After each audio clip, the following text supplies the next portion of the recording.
بسم الله الرحمن الرحیم. به نام خداوند بخشنده مهربان.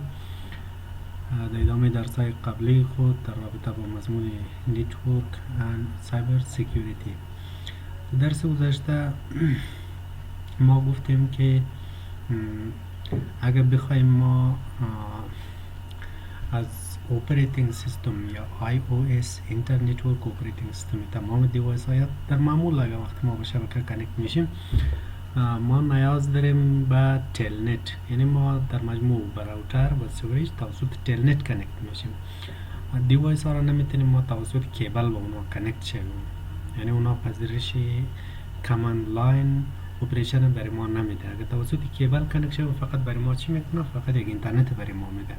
ولیکن اگر توسط تلنت یا ریموت ما با دیوایس ها کانکت شدیم، در اون صورت برای ما اجازه میده که ما اپراتینگ سیستم از اون به صورت ریموت به دست بیاریم برای هر مدتی که ما خواسته باشیم و بعد در اوج کاماندا رو ما انتر کنیم و کنفیگریشن یا تنظیمات رو اجرا کنیم. مثلا که راوتر کار کنیم یا که سویچ کار کنیم. مشکل عمده ای که در تلنت بود، خب تلنت مثلا all text is transformed in clear text unencrypted format. اگر ما اپراتینگ سیستم یا iOS سیسکو یا راوتر یا سویچ رو ما به دست بیاریم توسط تلنت، در اون صورت اونمو ریموت کنکشنی که بین کلاینت و اونمو سرور است یا اونمو لپتاپ ما و اونمو سیسکو دیوایس یا سویچ است، یعنی ها کلش به شکل کلیر تکست است. یعنی وقتی ما معلومات میفرستیم اگر هکر در وسط شده باشد میتونه بفهمه که ما کدام کد نوشته که ما نوشته که کانفیگر ترمینال رو میفهمه که کانفیگریشن کد نوشته که اگر ما مثلا یوزر نیم خود نوشته کنیم چی هکر میفهمه. سه شد attacker can weave information within those packets such as client username and password. خب وقتی ما از تلنت استفاده میکنیم فرض کنید یعنی تلنت یوزر است و هم تلنت سرور است. در اینجا چه گپ میشه؟ شما ببینید وقتی ما از تلنت استفاده میکنیم خب آن انکریپشن تلنت لوگین سیشن در اینجا چه کار میکنه؟ وقتی ما تلنت میکنیم در این send me your password سرور چی میگه چه کار کو؟ هم پاسورد خود برای ما بفرست. یوزر چه کار میکنه؟ پاسورد خود میفرسته. صحیح شد؟ یوزر نیم خود مثلا میفرسته FSMITHE. هکر در اینجا شده است مثلا توسط پاکت سنیپر یا پاکت سنیپینگ تولز که چه کار میکنه؟ تمام اینمی مسیج هایی که بین از دو تا تبادله میشه اینمی ها را چی میکنه؟ میبینه. خب توسط چی؟ توسط پاکت سنیپر. حالی یوزر نیم خود انتر کرد، نوشته شده FSMYTHE. پس تلنت یوزر ای را انتر کرده و اینمی هکر توسط پاکت سنیپینگ تولز میبینه که پاسورد از این شد یوزر نمیشه. بعد چه کار میکنه؟ ریپلایز یوزر نیم. سرور چی میگه برای ما بفرست موچی یوزر نیم خود را. در اون صورتی یوزر نیم خود میفرسته مثلا بعد از اون پاسورد میفرسته r@ مثلا ms 2000 یکم چیز را میفرسته. کلش به شکل کلیر تکست است، یعنی هر چیزی خود تنها عادی یا نورمال یوزرنیم پاسورد ما گفتیم هر یوزرنیم پاسورد که برای ریست شده این میبینه. خب این مشکل عمده چیست؟ مشکل عمده تلنت هست. وقتی ما تلنت میکردیم فرض کنیم ما سیسکو پاکت تریسر را باز میکنیم. خب در این سیسکو پاکت تریسر وقتی ما کار میکردیم مثلا اینی راوتر ما بود، بعد اون ما سویچ کنکت میکردیم و بعد سویچ ما کدام لپتاپ کنکت میکردیم و بعد ما کنکشن بین از اینا برقرار میکردیم. در ریال ورد مثلا برای از که ما اینمی iOS اپراتینگ سیستم راوتر یا سویچ به دست بیاریم اینا خو ایجی ما سافتور است، حالا از کلیک میکنیم این باز میشه برای ما. در ریال ورد مثلا اگر دیوایس حقیقی باشه قسم نیست. مثلا راوتر ما میبینیم که یعنی شکل فیزیکی جستی هیچ گونه مثلا صفحه مانیتور نداره ما اونجا که مثلا اپراتینگ سیستم از رو میبینیم و یا مثلا کدام کیبورد نداره. ما مجبور هستیم که در کجا بریم iOS از رو بیاریم در لپتاپ خود در اینجا بیاریم. پس در اون صورت ما نیاز داشتیم که چی کار میکردیم؟ مثلا در اینجا میامدیم enable configure terminal، بعد در اینجا ما نوشته میکردیم line vty از 0 تا به 4 مثلا پاسورد برای ما میدادیم مثلا 1 2 3 شد، بعد لوگین، خب اگزیت شد. و دیگه چی کار میکردیم؟ ما این ایبل کمان میدادیم، این ایبل پاسورد برای ما میدادیم چی بود؟ 1 2 3 تمام جناب. یا بعدش هم یعنی اینترفیس وقتی ما چی میکردیم باید چی شود؟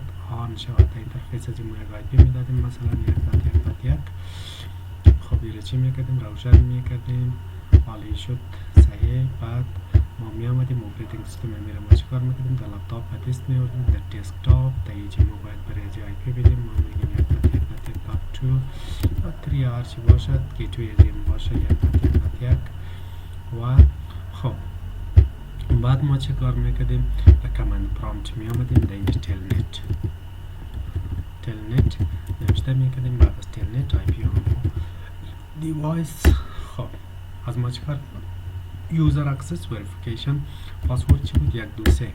ما در راوتر آمدیم انیبل کماند نوشته میکردیم، پاسوردش بود 1 2 3. بعد ما میامدیم در راوتر مثلا ما در اینجا شو رانینگ کانفیگریشن تمام چیزا ما در اینجا میدیدیم.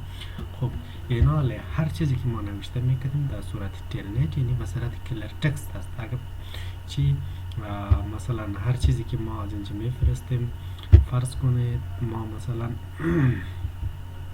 در اینجا میاییم پینگ میکنیم، مسیج میفرستیم در این راوتر، یعنی پاکتی ما را پاکت سنیپر چی میکنه میبینه. حالا یه خو اگر سیسکو پاکت تریسر است، اگر جی ان اس 3 می بود ما سرم پاکت وقتی چی میکردیم؟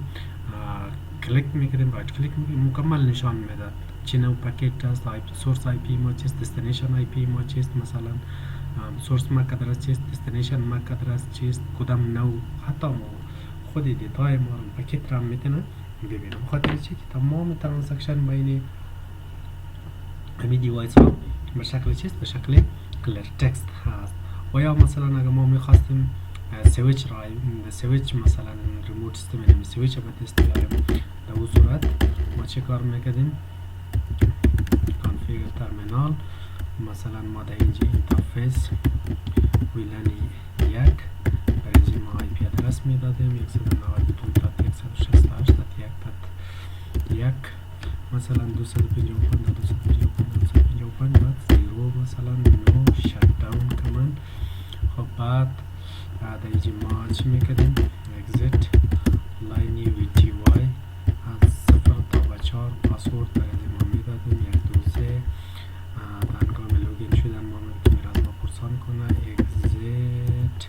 و همچنان دیگه چی بود؟ این ایبل پاسورد ما میدادیم برای این ایبل بله پاسورد برای ما میدادیم کسی هویا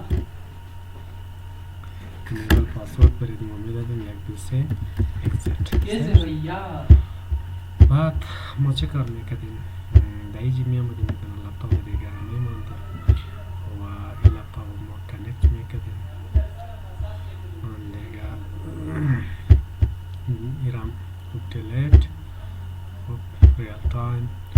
بعد در اینجا ما چه کار میکردیم؟ دسکتاپ ایرام ما باید آی پی بدیم 192.168.1 مثلا 2 آی پی زی گیتویشن 192.168.1 قسم سیش. اینال ما چه کار میکنیم؟ تلنت میخواستیم اپریتینگ سیستم سویچ به داخل از بیارم، پس ما چه کار میکنیم؟ در این میبودم در این ما میبودم تلنت 192.168.1 چه هست؟ اشتباه تایپ کردم ما اینجی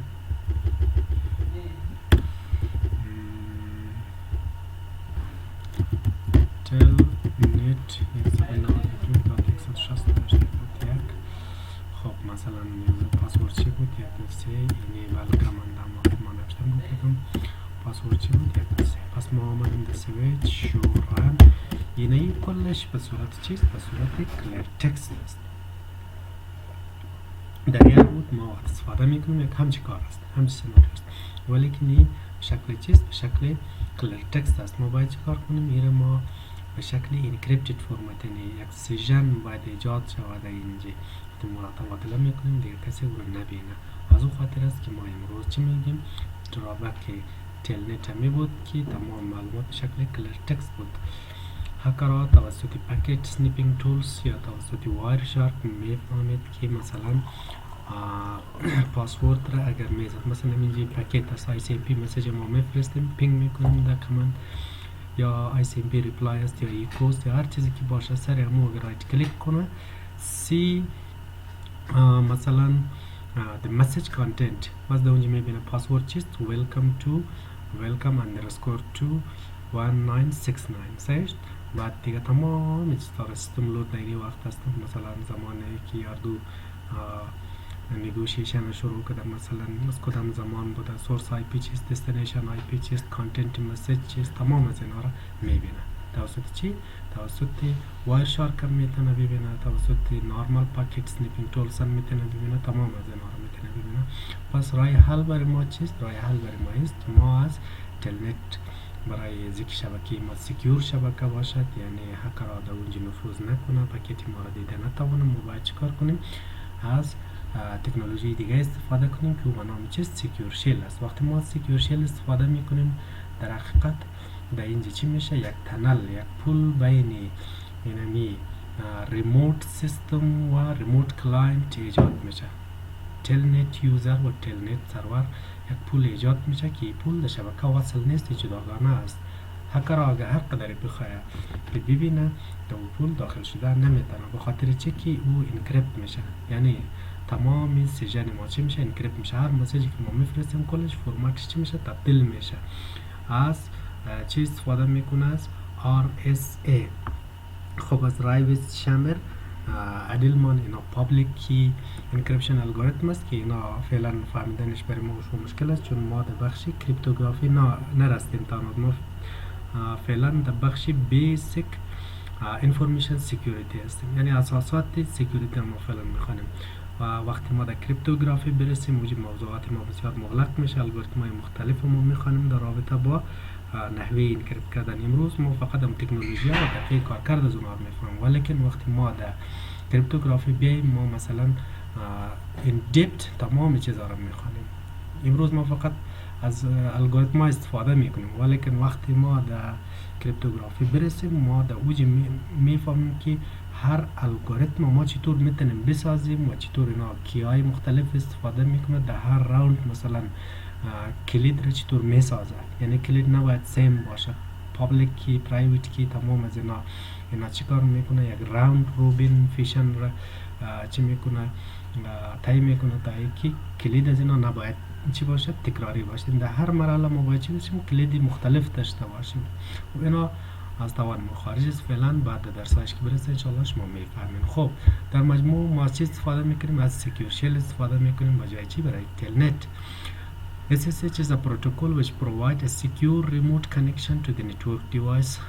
اگر ما برای از اینکه به صورت ریموت iOS سیسکو دیوایس به دست بیاریم از SSH استفاده کنیم SSH چه کار میکنه برای ما یک سکیور کانکشن ایجاد میکنه بین دو تا دیوایس سکیور کانکشن دیگه در اوج vulnerability وجود نداره در مثلا در اوج هکرها نمیتونه نفوذ کنه پاکیت سنیپر تولز نمیتونه در اوج کار کنه بالای پاکیت هیچ گونه دیوایس نمیتونه که پاکیت ما را ببینه چی هیدر پاکیت ما را چی تریلر پاکیت ما را چی کانتنت پاکیت ما را هیچ چیزی نمیتونه ببینه خب SSH is standard alternative to telnet protocol standard protocol secure است بجای چی بجای تلنت یعنی ما نمیتونیم از تلنت ما بخوایم امنیت شبکه رو بالا بریم باید از SSH استفاده کنیم communication between the client and server is encrypted both SSH version خب در مجموع کامیونیکیشن به شکل انکریپت شده است فرض کنید ما اگر یک پاسورد ما نوشته میکنیم 123 باشد پاسورد ما چی باشد 123 نارمال یک دیجیت ما نوشته میکنیم خب 123 ایره چه کار میکنه اینمی RSA ایره انکریپتش میکنه مثلا به فرمت دیگه تبدیل میکنه هش علامت مثلا سوالیه بعدش یک دی مثلا دی ای اگه قسم اندرسکور ات اندرسکور بازم مثلا علامه چی پایپ یکم چیزایی با آن ریدیبل فرمت چی میکنه تبدیلش میکنه. وقتی هکرها اول نمیتونه بخاطر که تنل ایجاد میشه، یک سکیور تنل ایجاد میشه، اول خیلی نمیبینه. بعدش اگر مثلا زیاد کوشش کنه، یعنی خیلی مدت وقت بگذاره سر ازی یه از سکیور تنل ما چه کنه عبور کنه داخل تنل بیه، در داخل تنل دیوایس ها چیست انکریپت شده است. او بجای از اینکه یک دوسیه رو ببینه کدام چیز رو میبینه، فرمتی انکریپت شده مسیج ما رو میبینه که عبارت است از هش علامه سوالیه و یک دی ای ات اندرسکور 1 اینی رو میبینه. خب حالا اگر به عنوان یوزر نیم انتر کنه این سیستم قبول نمیکنه، چه بخاطر اینکه انکریپت شده است. اونا یعنی هر قدر که انکریپشن و لیول انکریپشن بالا باشد با ما نظر اینا چی میشه سکیور میشه. خب این بود تایی. بعد ما SSH دو نوع ورشن داریم. SSH ورشن 2 uses more enhanced security encryption algorithm. ما SSH ورشن 1 ورشن 2 فعلا هم ورشن 3 داریم که SSH ورشن 1 یعنی از complicated algorithm استفاده نمیکرد، بسیار simple algorithm simple encryption algorithm استفاده میکرد. و SSH ورشن 2 که کامن مردم زیادتر از استفاده میکنه is complicated انکریپشن الگوریتم استفاده میکنه که شکستن از بسیار مغلق است برای هکرها. سیسکو و یو اس آفر بود. خب اپراتینگ سیستمی دیوایس های سیسکو هم SSH ورشن 1 سپورت میکنه و هم SSH ورشن 2 رو سپورت میکنه، یعنی هر دویش داریم. پس خوب است که ما از ورشن 2 استفاده کنیم خاطر که هیچ است complicated انکریپشن الگوریتم استفاده میکنه و سکیور هر قدر سکیور باشه هم باشه برای ما و برای ما در شبکه ریکامند هست. پس در این طرف ما میبینیم تلنت کلر تکست است و در این طرف SSH چیست انکریپتد است. وقتی ما پیشتر گفتیم که در تلنت اگر باشد چه کار میشود، اونو هکر میدید یوزرنیم پاسورد مثلا کانتنت مثل تمام از اینا میدید، ولیکن در SSH که انکریپت شده شما ببینید هکر اگر پاکت ما را توسط سنیپر مثلا توسط سنیفر اگر اینا را چه کار کنه ببینه، میبینید چه قسم مسیج میبینه. حتی مثلا یک انمی پاسورد یوزرنیم صحیح شد. اگر یوزرنیم بخواه ببینه یوزرنیم مثلا در اینجا این قسم انکریپت شده است، در سیستم رو چقدر انکریپت میکنه، هنوز انکریپشن از رو اضافه میکنه لیولش ببینید کلش با حروف کلان و کوچیک و سپیشل سیمبولز نمبرز از تمام کامبینیشن از اینا برای الگوریتم برای انکریپت کردن از استفاده کرده. پس حالا هکر وقتی این رو ببینه دیگه شکستن از این برایش بسیار مغلق میشه. و در این طرف ببینید که به شکل کلیر تکست تمام چیزها رو میبینه. این طرف ما تلنت داریم و در این طرف ما چی داریم SSH انکریپشن داریم.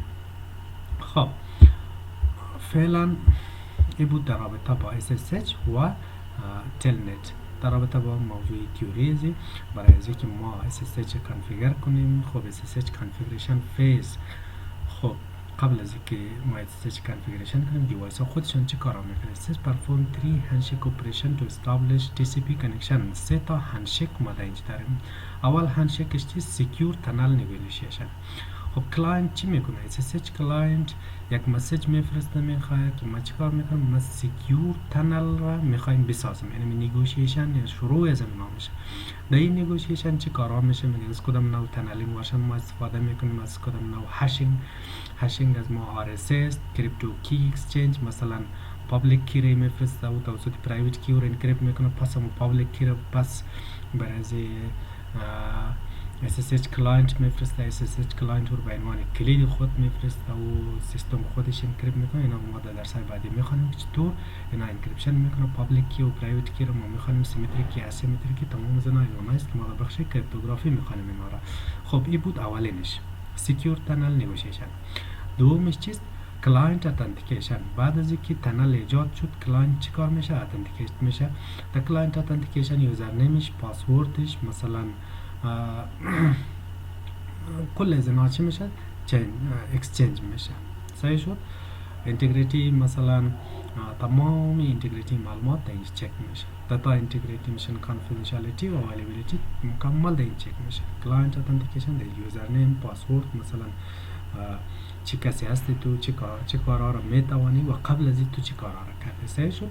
یعنی مثلا کلاینت اتنتیکیشن وقتی آمد، مثلا اولین چیزش کلاینت اتنتیکیشن است که یوزرنیم پاسورد دوجی پرسان میشه که یوزرنیم چیست، پاسورد چیست. بعدش شناسایی یوزرنیم و پاسورد. مثلا اتورایزیشن است، تو که یوزرنیم پاسورد داره در شبکه میخوای وارد شوی، کدام اتوریتی تو داری، مثلا رید را داره، رایت را داره، اکزیکیوت را داره، مثلا چی کارا رو تو داره. باید تمام از اینا برای تو پرمیت شده، اجازه داده شده، یا تو به هیچ کدومش هم اجازه داده نشده. بعد از اون مثلا دیگه چیست، برای تو چی اکاونتینگ ایجاد میشه. یعنی تو قبلا چه کار کرده دیگه، چند مرحله در شبکه وارد شده، قبل از این وارد شده یا نشده، با کدام یوزرنیم با کدام پاسورد وارد شده. بعد ای بود دومین هندشیک سومش چیست، سکیور ترانسمیشن اف داتا اوور تنل. یک مرحله که تنل ایجاد شد، مثلا اتنتیکیشن اکسچنج شد بین از اینا، بعد از او دیگه چیکار میشه، سکیور ترانسمیشن شروع میشه. یعنی دیتا رو میفرسته بین سندر و رسیور، یعنی بین هر یوزر. وقتی نتورک ادمنستریتور هر کمندی که نوشته میکنه، مثلا کلید ایجاد میکنه، یوزرنیم پاسورد تمام از اینا ایجاد میکنه، به صورت خاص از یعنی تنل فرستاده میشه در کجا، در سرور، و سرور پس دوباره به شکل خاص یا به شکل محرمانه برای از چی می ریپلایش میگه. یعنی تمام کمیونیکیشن سکیور است، هیچ کسی او را نمیبینه. بر علاوه از که هر چیزی که در اینجا است چی میشه، انکریپت شده. صحیح شد. پس در SSH تری هندشیکش اول تنل نگوشیشن است، دومش کلاینت اتنتیکیشن است، سومش سکیور داتا ترانسمیشن اوور دی تنل هست که تنل ایجاد شده است. خب این بود در رابطه با خب SSH configuration on iOS. برای از اینکه ما سکیور شیل کانفیگر کنیم، ما چیکار میکنیم، چه مراحل ما باید طی کنیم. جنریت RSA پرایوت پابلیک کی پیر. در اینجا ما باید چیکار کنیم، رایوست، شامر، عدلمان، یعنی 3 نفر یک دانه چی پابلیک تو پرایوت کی الگوریتم ساختن که توسط از معلومات چی میشه، انکریپت میشه. بعد ما در کریپتوگرافی میایم در الگوریتم آرسی که چند فیز داره، مثلا از چند بیت کی استفاده میکنه، تمام از اینا رو میخونیم. در مرحله دوم اولین کاری که ما میکنیم ما چیست، یک پابلیک و پرایوت کی رو ما باید ایجاد کنیم. صحیح شد. کانفیگر یوزر کردنشیال. مرحله بعدی چیست، ما یوزرنیم پاسورد ایجاد میکنیم. مرحله سوم چیست، کانفیگر وی تی وی لاین وی تی وی ورچوال ترمینال که توسط همین بیتن یوزرهای ما کنکت شونه. مثلا هر راوتر یا سویچ به صورت معمولی ما گفتیم که 15 تا نتورک ادمنستریتور به صورت همزمان قبول میکنه که از استفاده کنه. پس اونها رو ما برایش چیز ورچوال لاین ایجاد کنیم تا که اونها بتونه از استفاده کنه. خب این 3 تا مرحلهش. بعد مرحله بعدی کانفیگریشن کدش چی است، ما باید اول یوزرنیم و پاسورد ایجاد کنیم برای یوزر. بعد اینیبل کامند رو چی کنیم، وقتی به خاطر چی که ما هر وقتی که از تلنت یا از سکیور شیل استفاده میکنیم، اینیبل کامند وقتی که ما اینیبل پاسورد ندیم، چون اینا یک لیول سکیوریتی است. اگه اینیبل کامند برای اینیبل پاسورد ما ندیم، ما نمیتونیم که وارد شویم. بعد ما باید آی پی دومین جور کنیم. آی پی دومین نیم تا اون جایی که ما مثلا این یوزرنیم پاسورد خود در اون چی میکنیم، به صورت سکیور انکریپت شده در اونجا نگهداریش میکنیم. بعد چی میکنیم، اون کلید رو ما جنریت میکنیم، کریپتو کی جنریت RSA. خب این کلید رو ما در اینجا ایجاد میکنیم که کلید رو به صورت اتومات خود سیستم ایجاد میکنه. ما میتونیم که تقریبا 1024 بیت معلومات برای چی، برای انتخاب کردن کلید ایجاد کنیم. بعدش هم ما VTY یعنی ورچوال ترمینال کانکشن رو ما باید جور کنیم. لوگین لوکال ترانسپورت اینپوت، یعنی اینجا ما چیکار میکنیم، SSH خود کانفیگر میکنیم. ترانسپورت اینپوت SSH در اینجا ما اگر ترانسپورت اینپوت SSH شما در اینجا آپشن بزنید، ترانسپورت چی اینپوت شما آپشنش اگر بزنید برای شما چی نوشته میکنه، در اینجا نوشته میکنه که از SSH استفاده میکنید یا تلنت. ترانسپورت اینپوت SSH اور تلنت، هر کدام از این که شما استفاده میکنید. تلنتش آن سکیور، SSH سکیور اگزیت. پس شما میتونید که به شبکه کانکت شوید. خب برای از اینکه ما این SSH به صورت عملیش کانفیگر کنیم، به صورت پرکتیکالش ما یا کار پرکتیکال یا کار عملیشه باز انشالله در ویدیوی بعدی خود ثبت میکنیم که چون این ویدیو طولانی میشه برای شما اگر کار عملیش هم کار کنیم و لب کنفیگریشن فور آیس همینا را دیگه اکسپلین کنم ممکن است که حدود 40 دقیقه ویدیو شو بعد برای شما چی میشه خسته کن میشه. خب ما همینجی بس میکنم ریکاردینگ ادامه ازی خلاصه یک سلاید یا دو سلاید باقی مونده و بعد کار عملی ازی شاید در ویدیوی بعدی خود انشالله به فرصت باقی بود ما برای شما را ریکارد میکنیم و در دسترس شما قرار میدیم. السلام علیکم و رحمت الله.